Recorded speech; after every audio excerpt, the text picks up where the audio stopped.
Well, isa lang ang pwedeng maging komento dyan. Kami talaga tulad ninyo ay nagkala ng maraming magkakasalungat na pahayag mula sa iba't ibang panig, ang ilan ay taliwas sa isa't isa. Hindi talaga namin alam ang totoong nangyayari dito. Napatunayan na ng Iran ang pagiging bukas nito sa negosasyon para sa kapayapaan sa pamamagitan ng aktwal na gawa. At sa totoo lang, hanggang sa huling minuto, hanggang sa pagsisimula ng mga labanan, hanggang sa unang pag-atake laban sa Iran, nanatiling bukas ang Tehran sa pagpapatuloy ng mga negosasyon. At sa totoo lang, ang mga negosasyong yon ay umuusad ng talagang napakatagumpay. Yan ang alam natin at alam ng lahat. Talagang lahat ng tao. Magandang araw si Pesko Pito. Naririnig mo ba ako? O, pwede. Naririnig ko siya ng maayos. Mahusay. Hello sa lahat. Panibagong linggo ng trabaho na naman. Lunes, ika-23 ng Marso ngayon. Si Putin ay nagtatrabaho sa Kremlin. Ngayon, inilalaan niya ang oras ng trabaho sa mga usaping pag-ulad ng ekonomiya ng bansa. Ngayon, isasagawa niya ang tradisyonal na pagpupulong tungkol sa mga usapin pang ekonomiya. Inasahan ang pagdalo. Kasama rito ang pamunuan ng blokeng pang-ekonomiya ng pamahalaan.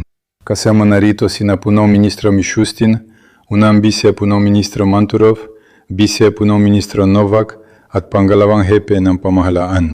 Ang Ministro ng Pagpapaunlad ng Ekonomiya Reshetnikov, ang Ministro ng Pananalapi Silwanov, dayon din mula sa Bangko Sentral, Elvira Nabiulina, at mula sa Administrasyon, ang pangalawang hepe ng Administrasyon Pang-Presidente para sa mga usaping ekonomiko, Oreshkin. Isa pang regular na pagpupulong tungkol sa pag-unlad ng ekonomiya ng bansa. Magiging available sa media ang pambungad ng Pangulo. Pagkatapos nito, magpapatuloy ang pagpupulong sa likod ng mga saradong pinto. May iba pang mga pagpupulong ang Pangulo ngayon na hindi para sa publiko. Anong mga tanong ninyo? Magandang hapon, pwede magtanong? Oo, sige lang. Maraming salamat. Noong nakaraang Setyembre, inimbitahan ni Putin si Kim Jong-un sa Russia at ngayon, binati niya ito sa muling pagkakahalal. Pakiusat, sabihin mo, nananatili pa rin ba ang imbitasyon at may mga konkretong impormasyon na ba tungkol sa petsa ng pagbisita? Oo, tungkol kay kasama Kim Jong-un. Totoo, may bukas na imbitasyon para parangalan niya ang Russia sa pamamagitan ng isang pagbisita. At kapag nangyari yon, ang mga petsa ng pagbisita ay i-coordinate sa pamamagitan ng mga diplomatikong channel at iba pa upang maisakatuparan ang nasabing pagbisita.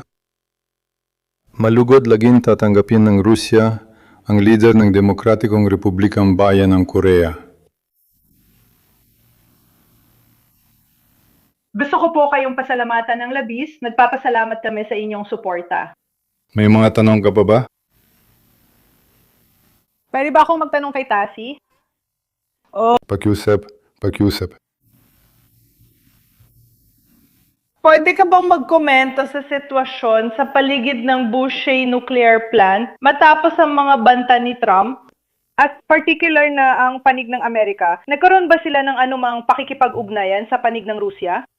Sa anumang paraan upang linawin ang anumang mga pagdududa tungkol sa Bushehr kasama sa listahan ng mga posibleng target. Tingnan mo, Butcher. Nuclear facility ito na nasa ilalim ng UN at IAEA control. Palaging kausap ng Rusya ang EEA. Alam mo na ang direktor ng Rosatom na si Likachov ay maraming beses na nagpahayag. Naglabas siya na nakakabahalang pahayag tungkol sa mga naghahanap na pag-atake. Natural lang, malaking banta ito sa seguridad. Kung mapatuloy ito, malinaw na may mga senyales na ipinapadala rin sa panig ng Amerika. Itinuturing namin ang mga pag-atake sa mga pasilidad nuklear ay posible. Mapanganib at may kaugnayang panganib, maaaring magdulot ng hindi na mababawi ang resulta. Dahil dito, paulit-ulit na ipinahayag ng Rusya ang kanilang mga alalahanin dahil sa kanilang responsableng posisyon sa isyung ito.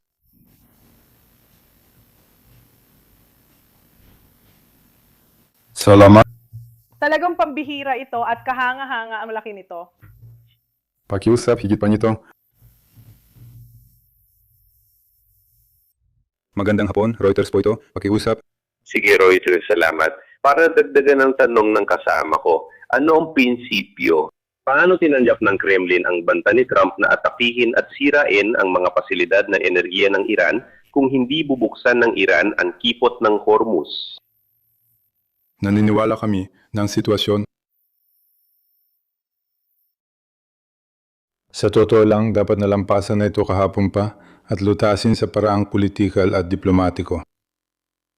Iyan lang ang epektibong makakatulong para mapaluwag ang napakadelikado at tensyonadong sitwasyon sa rehiyon. Sobrang totoo talaga, sigurado. Maraming salamat. At pangalawang tanong, kung papayagan mo, muli tungkol sa paksa ng Iran.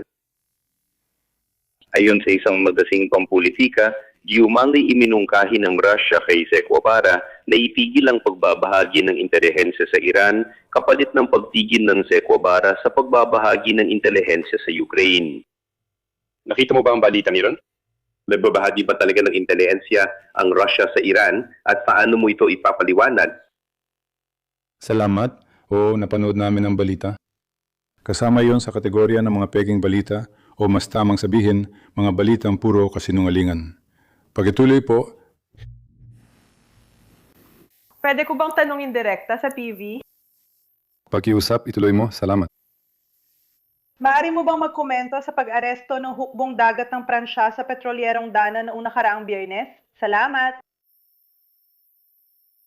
Tungkol dyan, ayoko magkomento. Infelizmente, Ministro, salamat. Walang tanggapan.